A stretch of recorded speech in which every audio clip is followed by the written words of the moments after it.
dos primatas mais carismáticos do mundo, tornou-se um símbolo de conservação no Brasil. O mico-leão dourado é sociável e muito dócil. Ele tem uma pelagem que varia entre tons de vermelho e dourado, emoldurado por uma juba russa extravagante. Apesar de pequeno, mede em média 60 centímetros de altura. Os micos vivem em pequenos grupos de até 8 animais, com um par reprodutor entre cada grupo. Eles dormem à noite e são ativos durante o dia, comendo qualquer coisa em que possam pôr as mãos, como frutas, insetos, pequenos répteis e anfíbios. Estima-se que eles têm uma vida útil de cerca de 8 anos. Na década de 1970, devido ao tráfico internacional de animais silvestres e o desmatamento da Mata Atlântica, o mico-leão dourado quase foi extinto.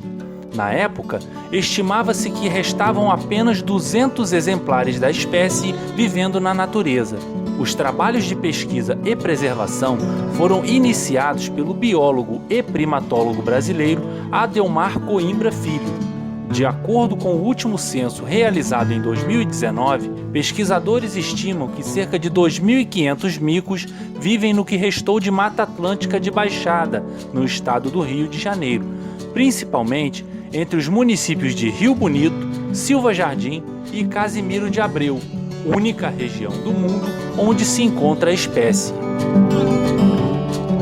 Aqui no Brasil, existe um trabalho de preservação da Mata Atlântica e do mico-leão dourado, onde pesquisadores, parceiros locais e ONGs internacionais lutam pela conservação da espécie e seu habitat natural há mais de 27 anos.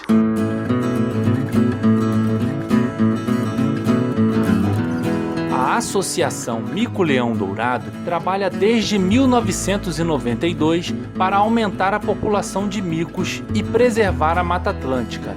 Nós estamos trabalhando numa área que, de uma certa forma, ela é bastante reduzida em termos de ocupação da espécie, em termos de fragmentos da Mata Atlântica que restaram ainda do habitat que o mico-leão dourado vive. Áreas onde a ocupação humana se desenvolveu fortemente no interior do Rio de Janeiro, seja para atividades agrícolas, pecuárias, seja o desenvolvimento das cidades. Então toda essa complexidade de ocupação humana gerou uma limitação muito grande para a espécie que depende das florestas para viver. A associação, antes localizada na Reserva Biológica Poço das Antas, hoje tem uma nova sede na Fazenda Igarapé, localizada no quilômetro 219, no sentido sul da rodovia BR-101, entre os municípios de Silva Jardim e Casimiro de Abreu. A área foi adquirida com recurso de duas ONGs internacionais, a holandesa DUB Ecology e a norte-americana Saving Species. A propriedade tem 237 hectares e em breve se tornará Parque do Mico-Leão Dourado, aberto ao público para observar o mico na natureza.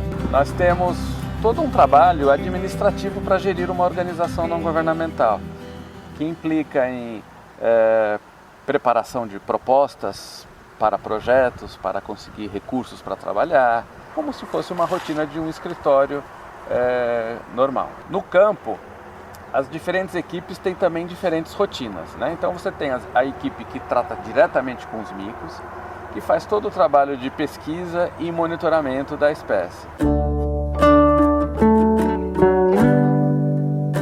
A sócia fundadora da Associação Mico-Leão Dourado e presidente da ONG Saving the Golden Lion Tamarin, Louane Dietz, falou um pouco do projeto de preservação. O objetivo desde o início foi tirar o mico-leão dourado da extinção. Ninguém nunca tinha feito isso, vamos dizer, quando começamos com essa equipe. Atualmente temos 13 fragmentos grandes de mata e estamos tentando conectar esses com pequenos corredores. Conectar, a gente quer dizer para o mico atravessar. Para alcançar o objetivo de salvá-los do risco da extinção, os micos que viviam em cativeiro fora do país foram trazidos para cá, na tentativa de salvar a espécie. Com mais micos de famílias ou grupos distintos, há um fortalecimento na genética da espécie durante a reprodução. Quando você deixa essas populações que não estão conectadas muito tempo sozinhas, elas podem ir perdendo um pouco da sua genética. Poço das Santas, por exemplo, agora que é uma população isolada e a duplicação da VR101 faz com que isole mais Poço das Santas, ela precisa estar conectada, porque senão vai ficar isolada e isolada não é suficientemente grande o Poço das Santas para ter suficientes micos para a longo prazo, 100, 200 anos, manter a sua variabilidade genética, né? E então ela precisa ter novos imigrantes, novos genes entrando e genes de aí saindo, né? Então precisa conectar. O Brasil foi escolhido para o desenvolvimento do trabalho de conservação e multiplicação por ser o único lugar no mundo onde se encontra a espécie vivendo livremente na natureza, no que restou de Mata Atlântica no Rio de Janeiro. Além disso, o mico-leão dourado é uma espécie endêmica da região de Floresta de Baixada, do estado do Rio de Janeiro, ou seja, só ocorre naturalmente nas condições de clima e de oferta de recursos ecossistêmicos dessa região. Em qualquer outro país, o mico-leão dourado viveria precariamente, o que demandaria custos elevadíssimos nas tentativas de adaptação de uma espécie tão sensível a um novo habitat. Um outro problema grave enfrentado pelos primatas é a febre amarela, problema esse que reduziu consideravelmente a população de micos em Poço das Antas nos últimos anos. Já consideramos perder cerca de 30% da população, já consideramos isso uma tragédia. Um problema muito, muito sério. As populações humanas elas foram vacinadas e isso reduziu bastante o impacto da doença na região. Entretanto, a população de micos continua vulnerável, né? Então nós estamos agora trabalhando dentro de um projeto para viabilizar a vacinação desses micos, tentando trabalhar em conjunto aí com outras instituições, como a Fiocruz, as universidades, centros de primatologia e outras organizações, no sentido de viabilizar esta vacinação. Dentro do nosso território nacional, nós temos uma das maiores riquezas naturais do planeta, a Mata Atlântica.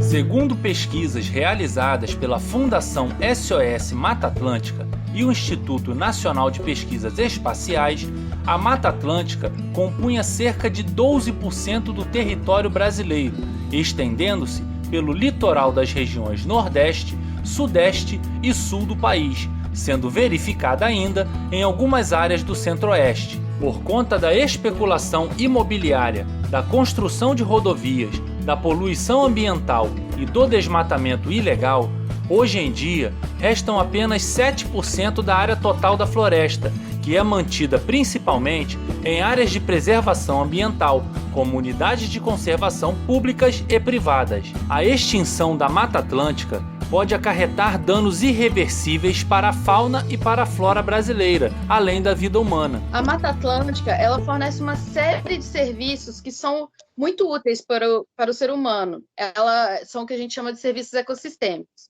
Ela hospeda uma grande diversidade de animais e de plantas, espécies de insetos, por exemplo, como abelhas e borboletas, que são importantes polinizadores e que garantem grande parte da nossa produção agrícola. Ela fornece uma grande quantidade de frutos e de água para sustentar populações silvestres, como a do mico-leão dourado. E o desmatamento dessas florestas, em caso extremo, pode levar à perda completamente da floresta, que levaria à perda dessa diversidade e desses serviços ecossistêmicos, e, em um nível menor, ela leva à fragmentação do hábitat. A Associação Mico-Leão Dourado possui um programa de restauração florestal, que em toda a sua história já restaurou mais de 400 hectares de Mata Atlântica. Centenas de milhares de mudas foram plantadas em corredores florestais e em áreas para ampliação de habitat. Aqui na Fazenda Igarapé, é o futuro Parque Ecológico Mico-Leão Dourado, o Parque do Mico-Leão Dourado, a gente tem mais ou menos 90 hectares em processo de restauração florestal, que é a matriz imediata após o viaduto vegetado da BR-101, ou seja, os animais vão cruzar da reserva de Poço das Antas para cá e já encontrar uma área em processo de restauração florestal. E o nosso objetivo é ter 25 mil hectares de florestas protegidas e conectadas. Ana Beatriz, proprietária da Fazenda dos Cordeiros, é uma das viveiristas que contribuem no fornecimento de mudas nativas da Mata Atlântica. Somos 6 viveiristas, né, que inicialmente isso foi lá por idos de 2012, 2011, 2012, quando montamos esses viveiros. E todos esses viveiristas juntos fornecem mudas para mico-leão para a gente aumentar a diversidade da floresta que vai ser plantada.